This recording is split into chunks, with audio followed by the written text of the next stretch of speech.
Welcome to the Untold Stories of Real Estate Investing, hosted by Wayne Courageous III, a place where active and passive investors come to hear the good, bad, and ugly of real estate investing. Our guests consist of experienced operators and investors who want others to succeed by sharing their stories. If you're looking to syndicate deals or grow your wealth passively in real estate, you've come to the right show. It's now time to sit back, take mental notes, and enjoy our next episode of The Untold Stories of Real Estate Investing. Welcome to Untold Stories of Real Estate Investing. I'm your host, Wayne Courageous. For your next episode, we are excited to have Ruben Greth. Ruben has a popular podcast about raising money for multifamily syndications, where he learns from the best multifamily syndicators in the country. He recently raised $1 million through the co-sponsors for multifamily projects in Arizona. Originally, he got his start by doing social media videos for a local apartment investor in Phoenix and successfully raised $625,000 for deals during the post-crash buying frenzy. Ruben recently has collaborated with Andy McMullen, a fund manager, to invest with the best operators in the USA, some of which have been guests on his show. His company can be found at legacyacquisitions.com. He has a bachelor's degree from Arizona State University in chemistry and Spanish. Welcome to our show, Ruben. What's going on, Wayne, man? I'm honored to be here. Really excited to do this podcast, man. Thanks for having me. Yeah, I'm excited for you to be here as well. But before we dig in, is there anything I missed or want to add anything to introduce yourself? No, I just, the way that I run my show, I don't do a bio and I let people kind of talk about it. It's kind of funny and interesting to hear my bio being told, because there's so many pieces that are missing. But I'll let you kind of run the show and hopefully you can extract the stuff that your audience wants to hear. And we're going to have a good time today. Sounds good. Well, I feel very fortunate to have this discussion, for myself and our investors, because you speak to highly successful capital raisers regularly through your podcast. So I'm eager to learn myself, and I know others that are going to learn along with me.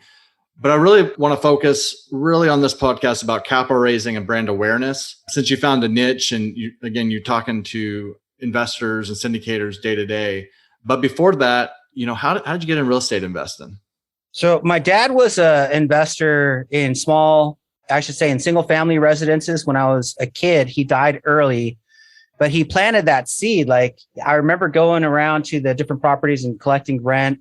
And he was a doctor and politician and, military corporal. And he told me before he passed that he made the majority of his money in real estate. So after graduating college, I was like, what do I do now? How do I become, I was looking at my goals and said, I want to be a realty investor. So I didn't even know the correct terminology of what I needed to do in order to get in real estate, but started in mortgages, found a company that was teaching real estate. They had a class on multifamily that kind of opened my eyes to the power that's in multifamily, the cash flow that you can generate and the forced appreciation that you can create and the control that you have over the value.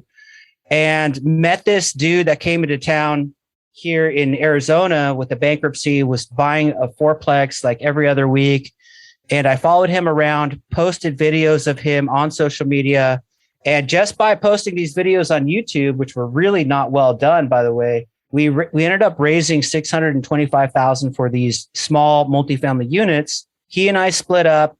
I kind of left real estate for a while and then came back and found a local mom and pop syndicator and started raising capital for them. But in the process of trying to bring some national exposure to the company, I interviewed a great deal of capital raisers and sponsors and even syndication attorneys, and just kept on asking them, hey, I'd like to be the facilitator for putting these capital raisers and these sponsors together. What is the best process, for me to do this legally? And the answer kept on coming back to me as an overwhelming response. You need to start your own fund. So eventually I quit the company and ended up partnering with another fund manager. And the skill set that I brought to his team was essentially the automations, the rebranding, the national exposure, and those types of things. So now I work in Legacy Acquisitions as a managing partner.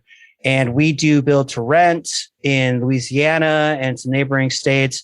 And we also raise capital for other sponsors across the country that we've, been becoming friends with over the last 10 years. In my case, just the last few, I've interviewed quite a bit, and I can select of those 100 and plus or so operators, the very best of the best that have the best retention and that not only are good at syndicating real estate and purchasing large scale multifamily, but are also trying to make an impact in the world and make a difference.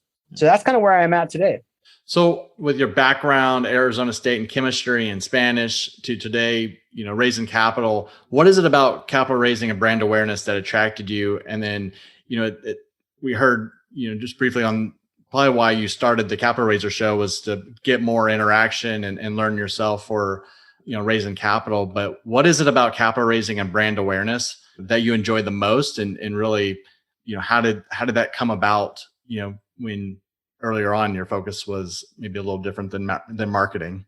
Yeah, I kind of stumbled upon the capital raising business because I was a connector of people and I figured, hey, what's the best way for me to not do all of this work that requires underwriting and finding deals and, putting deals under contract, which I had done some of, at least in the small multifamily space, and was like, my mindset was like, how can I work less and take the path of least resistance and yet add so much value that my services will always be needed? And I knew that everybody that was going to be doing multifamily or any type of commercial real estate, they needed money. And if I could master the finding and acquiring of capital, that my services would always be in demand. So instead of trying to focus and become a well-rounded person, I decided, hey, let me see if I can develop a superpower, which would be capital raising, and then let that be an instrument that will get me to the places that I want to go without really focusing on every other aspect of the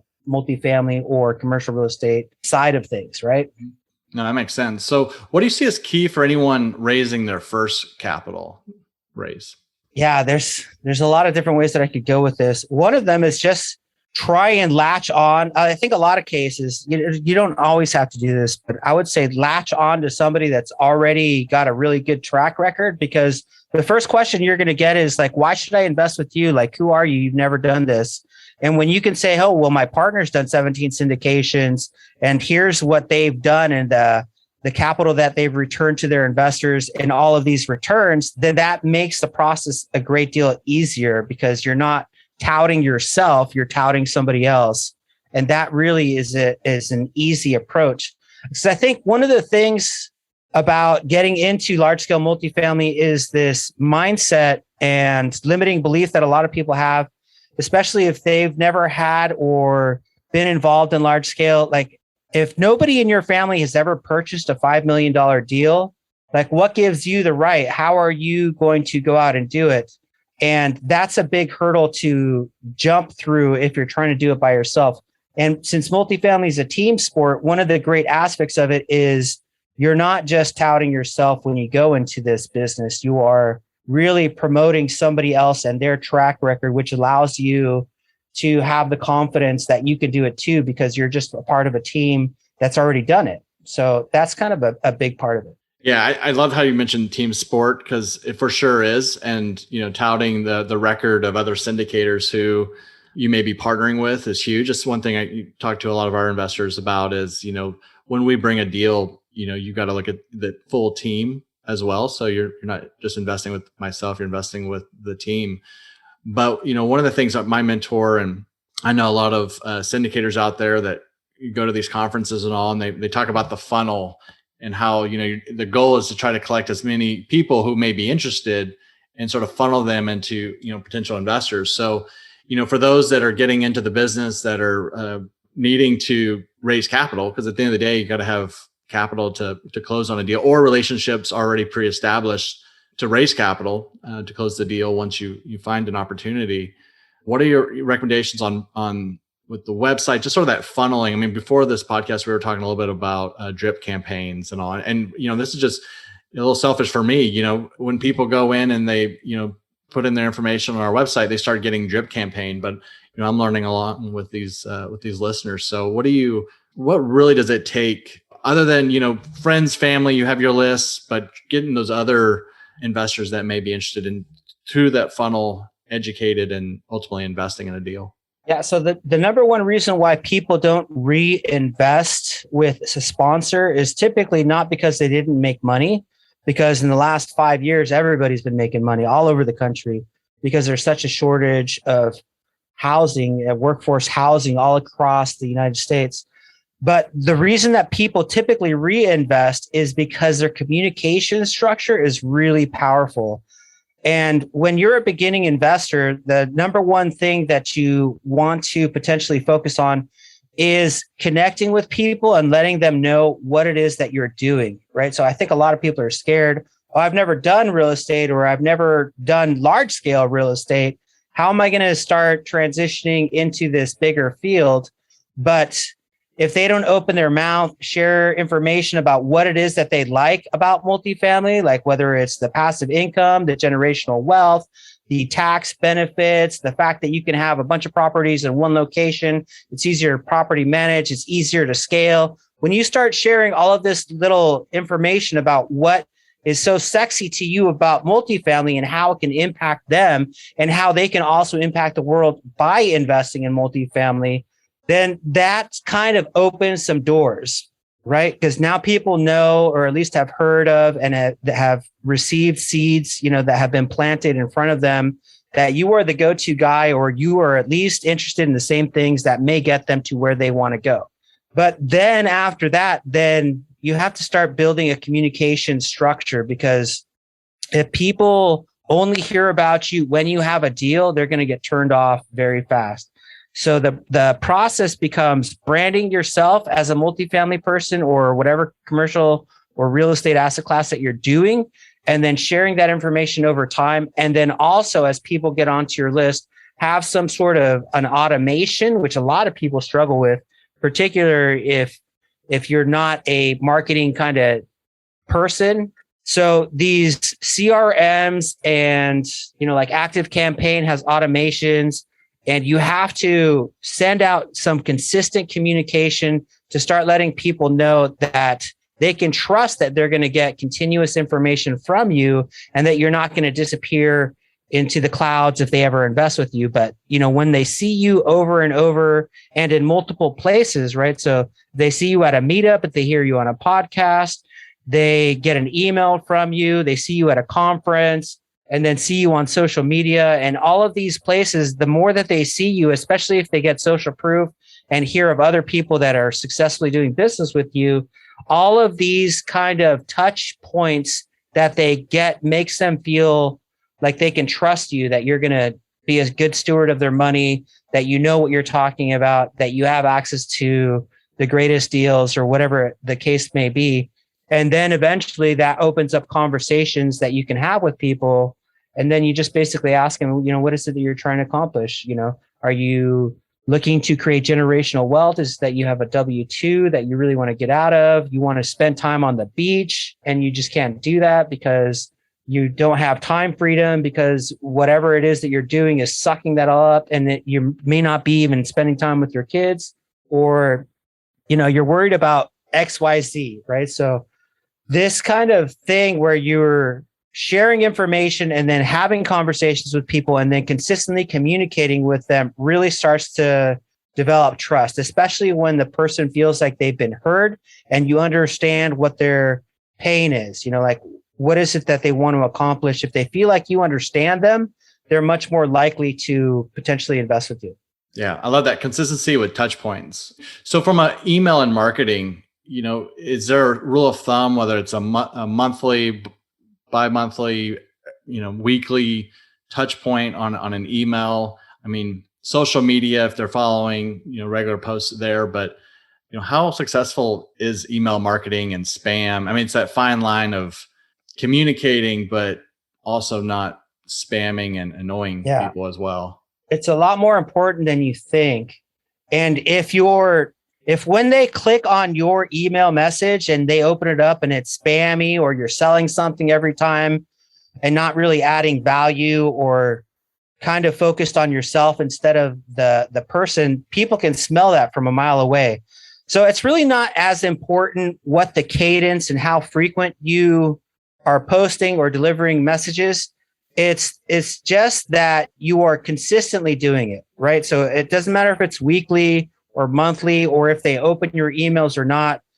Really, when somebody is going through their daily operations and they open up their email and they see you, even if they don't open your email, if they see that you sent something over and over and over again, it starts to build the trust that you know what you're talking about. But it really has to do a lot with what is the information that is in there. Like, even if they don't open it, but they know that there's good content in there, they start to develop this trust that you're consistently going to be there. And that consistency develops the trust. And that trust is actually one of the most important parts of the marketing campaign. The fact that they know what they're going to get, even if they don't open it, they know what your branding is. They have a certain feeling that they get when they open your marketing. That's not spammy. That's more about value. That's just, here's why we do what we do. And here are the benefits that people can get from it. Not necessarily like, hey, here's my deal. Like, you should invest. And, it's a different approach.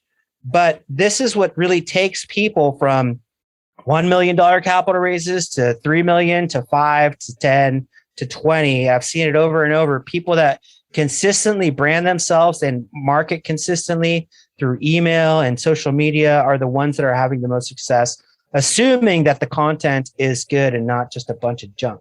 Yeah. Yeah. It's educating, adding value, and not that salesy, as you had, pointed out earlier. So a lot of what you just said could probably go into this next question, but what I hear a lot is people are going into their second, third, fourth deals. They max out, they've already tapped out. Their friends, family, their friends and family are waiting on that, the original deal to have a full cycle or just sort of see how it turns before investing more. So, what have you seen, or, when you've spoken to these other capital raisers, how are they able to keep lifting that ceiling? So after that first, second deal, they can still continue to raise capital and be successful and grow in their portfolio when, their original base has been tapped out. Yeah. A lot of people that are attempting to share opportunities with their friends and family, they get to a point where they max out, and they then start to focus on, well, how can I get more of my existing database to invest, and converting, instead of 1 out of 10 people that are on my list, to 2 out of 10 people on my list, because that will increase the ability to raise capital. And Hunter Thompson's like to say that instead of trying to fix your conversion ratio of how many people invest with you, it's more important to get information in front of, instead of changing 1 out of 10 to 2 out of 10, focus on getting in front of 1,000 people. So that's why people like Joe Fairless will start touting and talking about, you need to have an interview-based thought leadership platform or something that gets you some kind of exposure. And, I asked Neil Bawa one time, what's the best marketing system, or what's the best tool that you can implement to get the most success from your capital raising? And he said, it's the wrong mindset. You have to be in multiple places. It's not one tool. It's the fact that you're using numerous tools, right? So they can find you at meetups, conferences, webinars, social media. They're hearing about you for social proof. You're adding value. And this is one of the main keys, is like, when you're trying to get people to know, like, and trust you, they can never like or trust you if they don't know you. And if you're not massively marketing, they can't ever find out that you exist. If you're not opening your mouth, if you're not sharing what you do, if you don't have a platform to get in front of more people, then you're stuck with that little database. So that kind of becomes a very important area of focus when you're scaling, is like getting your information out to more people so that they can at least find out about you. Because in the investor triad, as Dan Hanford likes to talk about, there's know, like, and trust. And he likes to ask, which one is the most important to his audience? And some people will raise their hand like, other people will raise their hand trust. And those are extremely important. But he says that every time, the most important factor of this triad, the know, like, and trust triad, is the know. Because if people don't know you, they can never like or trust you. So then your focus as a marketer, which a lot of mom and pop people don't really treat their business like it's a multi-million-dollar business. If they're not investing in marketing dollars and really even some of their time, because time is also a cost, if they're not investing their time into marketing and sharing information, then they're already kind of in a situation where they're preventing their own success from growing and scaling. Yeah, no, I love that. Well, before we move into brand awareness, are there any other key elements and best practices that you want to talk about with raising capital that really help make the syndicators and capital raisers out there more successful? Yeah. So don't be so focused and concerned about whether or not somebody invests with you as much as just sharing information. I think the big part of capital raising is not selling, although that's part of it. The big part of it is just adding value and sharing with information and allowing them to choose and self-select, right? Because there's many people that can, provide an opportunity, and you're just one of them in this sea of syndicators. But if people can kind of feel that you're of abundance mindset, that you're not trying to sell them, that you're just really trying to make friends with people and genuinely be interested in what it is that they're trying to accomplish, that is a big deal.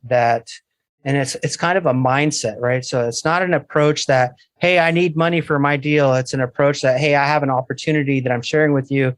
And if you don't like it, it's no different than just being a waiter serving coffee, right? Some people will say, no, I'm not interested in coffee, or I've already had enough. And then there's always going to be someone in the restaurant that'll be like, yeah, I'll take some more coffee. It's the same thing with investing. So some people are going to say no, but if you can realize that just by continuing to ask people, eventually someone's going to say yes, because what you're offering hopefully is something that can really benefit and change and impact the lives of the people that you're serving this opportunity to. No, it's definitely the mindset of, hey, I'm not selling an opportunity, I'm offering an opportunity, or, at least educating others to show that, hey, there's other ways to diversify investments outside to the typical stock market. And yeah, man, because it's a crazy roller coaster ride, right? So people don't know how to create the generational wealth that they need that will get them to the beach by doing stocks or cryptocurrency or investing in gold and silver and Bitcoin. It's just a roller coaster ride. So one of the easy access points to convince them and share with them what you're doing is by explaining that your team successfully increases people's net worth by a much higher rate than if you invest in some of these other things. And this is why our team is successful at it, because in the industry across the country, people can typically, in multifamily and commercial real estate syndications, they can double your money in 5 years. And the really good ones, they can double your money faster than that. They can do it in 2 or 3 years, right? So sharing with that is really key too.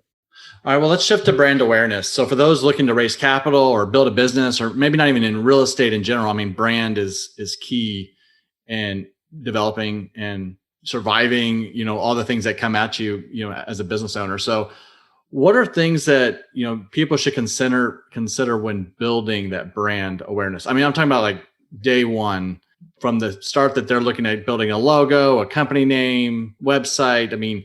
Just going to basics before we go a little further into brand awareness. Yeah, you want to look at some brands and kind of contemplate what you feel when you look at them. If you go to or think of even IKEA, branding is really not what a brand says to the audience. It's what people say about the brand when the brand is not there. So when people are talking about IKEA or Ford or Coca-Cola, what's the feeling that they get?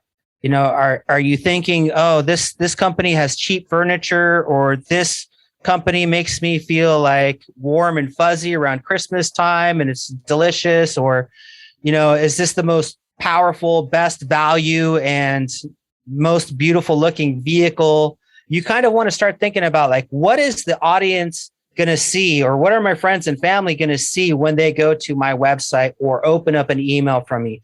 Is it going to be friendly? Is it going to be business oriented? Are they going to think that I'm a professional? You can even start thinking about, marketing colors. I don't know if you do a Google search for marketing colors and what they represent, you'll see my colors are blue, which means trustworthy, purple, which means creative, and black, which is mysterious, right? So other people, like my friends at Good Egg Investments, they like to have a white background and pictures of beaches and, things that represent financial freedom. And it's a warm and friendly feeling So depending on what you're doing and what your perspective is, or what you're trying to promote for, whether it's a podcast with dark colors or a brand for your company that's got bright colors that are not just a bunch of pictures of buildings, but pictures of like the things that people will accomplish by doing business with you, and yet still be able to create a call to action and get people to invest with you.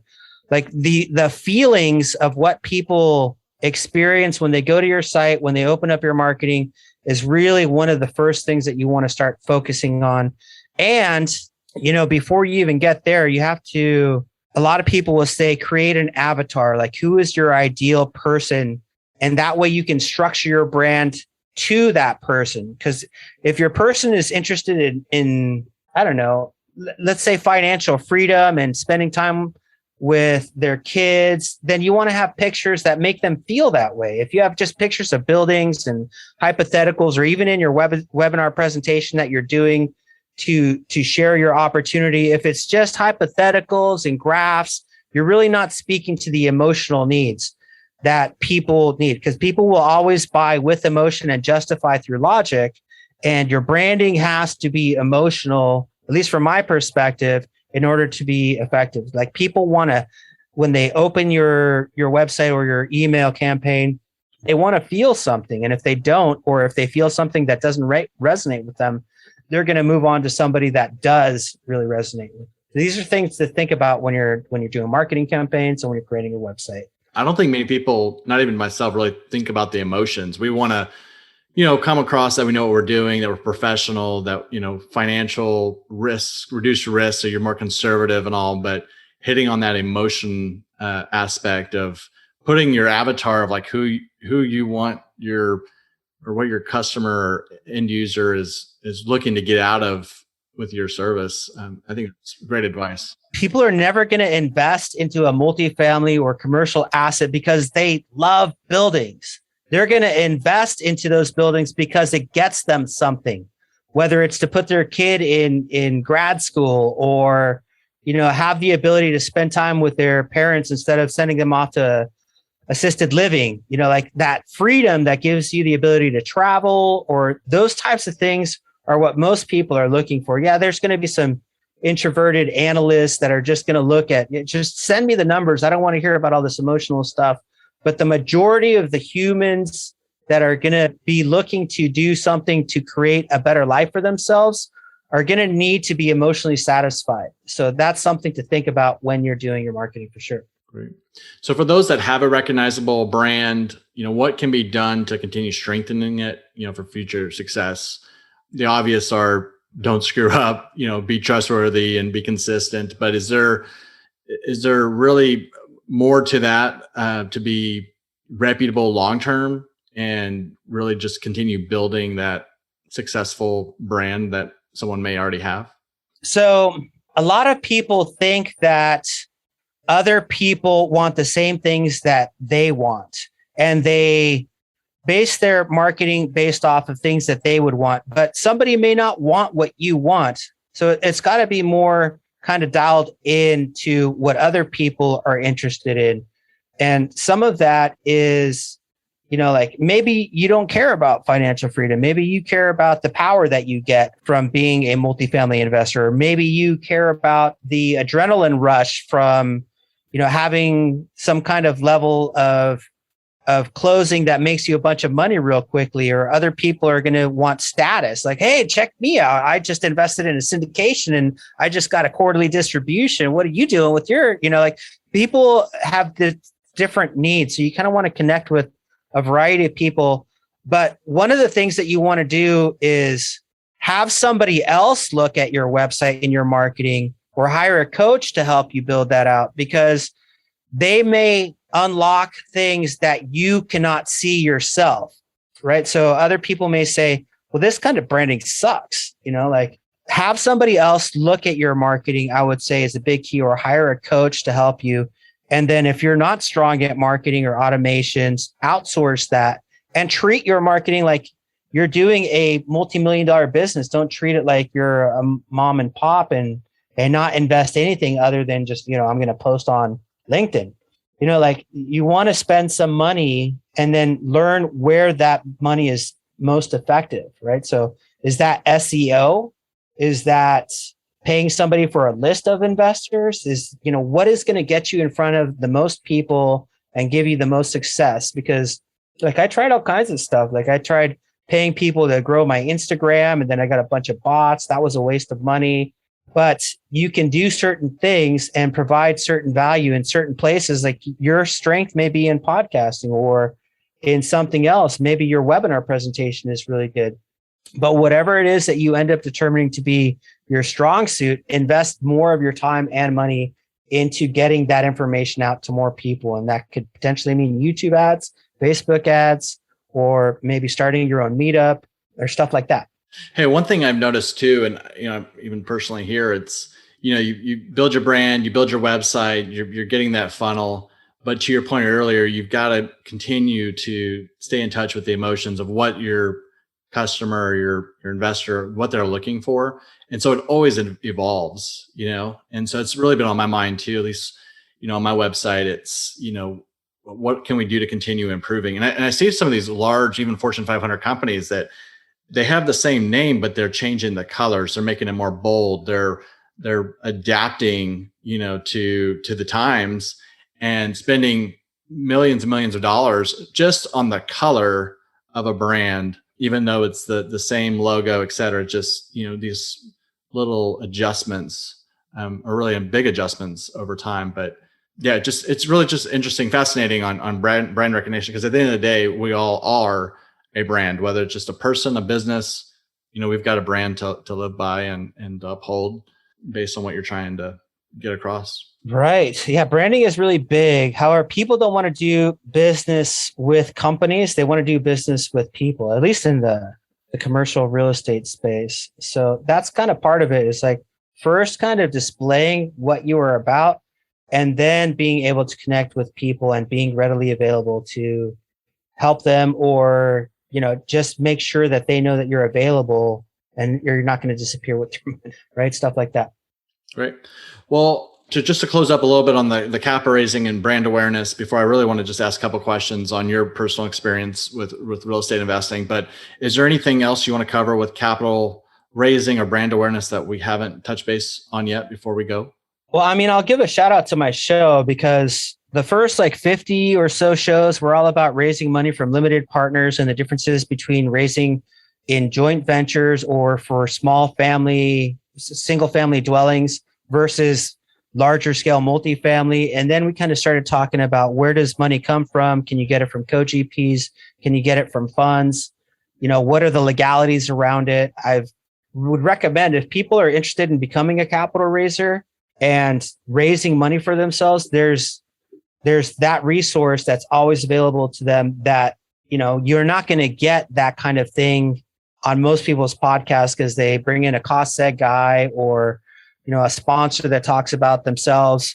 But on the Capital Raiser show, you're always going to get some kind of piece of information that's about fund creation, or, the different structures of funds, or how do you become a fund manager, or how do you raise from limited partners? There's stuff on branding, marketing, attracting limited partners, keeping investors warm. All of that stuff is available. So either go there, or pick up a couple books on capital raising and just try and feed your mind as much information as you can, so that you can be of the best service to the people that you're trying to serve. Sounds good. And I'll have the link to the Capital Raiser show, so others can go that way for the podcast as well. So the last couple of questions here, really just shifting to your experience with any challenging times that you experienced on real estate properties. I know before the podcast, you were talking about some investments that you've been part of, but anything there that you was sort of a lessons learned you wish you knew now? What's the saying, where you wish you knew then what you know now type thing? Love to learn any tidbits on your personal investing path as well. In the beginning, because it was so important to me to make my father proud and get this real estate investor label. Oh, I'm a real estate investor. I would do anything and everything to connect people and try and get in the business. I ended up raising some money for a gold mining operation and a hotel development and a couple single families, and all of those went sideways. And then eventually when I locked down into one particular asset class, which for me was multifamily, every time that I raised capital for multifamily, it became a success because I was locked in on one thing. So I would say, like, if you're getting started and you really want to scale very quickly, spend that extra time doing due diligence. Don't partner with the wrong people. Contemplate and maybe do some research on what can go wrong with a partnership, because it's really like a marriage. And realize that whoever you select, you're going to be in business with long term. So focus on finding the right thing that makes the most sense to you, and then start advertising or sharing that with an audience that will also resonate with the things that you want to create in the way that you want to create them. And for many people that are, at least in my industry, that vehicle is multifamily, either value add acquisition or development, or some kind of, even in some cases, heavy lift multifamily. Well, I always like to end the show with this question. What are your proudest moments investing in real estate? So I think my the ability to take myself on and challenge myself, right? Because one thing that I haven't really shared with a lot of people is that I raised $400,000 through co-GPs for my previous company, and then left in the middle of that capital raise, giving up a GP slice of that business so that I could go and launch my own fund and grow, even though it was scary as hell. So like for me, I think the proudest thing that I've done is to give up something safe and secure that I know was going to give me a little bit, or, even in some cases, a good chunk of money, so that I could go off and do something better, even though I didn't know what was going to happen, or if I was going to be able to figure out and create my own fund or partner with somebody. So I'm really proud of the fact that I was willing to give up something in order to go after something more. And you mentioned it earlier too, is like this ability to adapt, pivot, evolve, create. Like in the beginning, when I started raising capital for multifamily, small multifamily, and then broke up with my partner, I wasn't able to go off and do it by myself. And I got kind of kicked in the teeth and then ended up back in corporate America. So you have to recognize that even though it may feel like you've arrived, you're going to continuously get kicked in the teeth and learn all kinds of dilemmas and how to solve those things. But be prepared for this roller coaster ride that is called entrepreneurship, because it's not a straight line to success. It's ups and downs and emotional swings, and it can go forwards and backwards, and it's very challenging. And when you get into it, just realize that it's going to take a while. I mean, even in podcasting, you start out getting nothing, but if you keep on watering the seed over time, eventually it grows and blossoms into something. So just be intentional about doing this for the long term. And if you get kicked in the teeth, come back, jump back on top of the horse to start riding again. You for sure need grit. And they said before you even start getting into the business, you have to understand your why. Because every time you get back up, you got to go back to, why am I doing this? Whether it's for family or freedom or whatever, that financial freedom, whatever goals you have, you got to keep that front and center. But Ruben, thank you so much for being on this show. I'd love for you to tell our listeners how they can reach out to you, and any other final comments before we close the show today. Yeah, you can find me on all social media platforms. My business website is legacyacquisitions.com, and my show website is capitalraisershow.com. So if you want to learn about raising capital, go to the show website. And if you want to learn about our opportunities, go to legacyacquisitions.com. All right. Well, thank you, Ruben. Again, we'll connect soon. Rock and roll, man. Thank you so much for having me on, man. It's been a pleasure. That's all for this episode. We hope you subscribe, share, and leave a review of the show. For more information about passively investing in multifamily apartments, check out Wayne's free ebook by going to creipartners.com/ebook. Also, follow us on Facebook by searching CREI Partners. This was The Untold Story.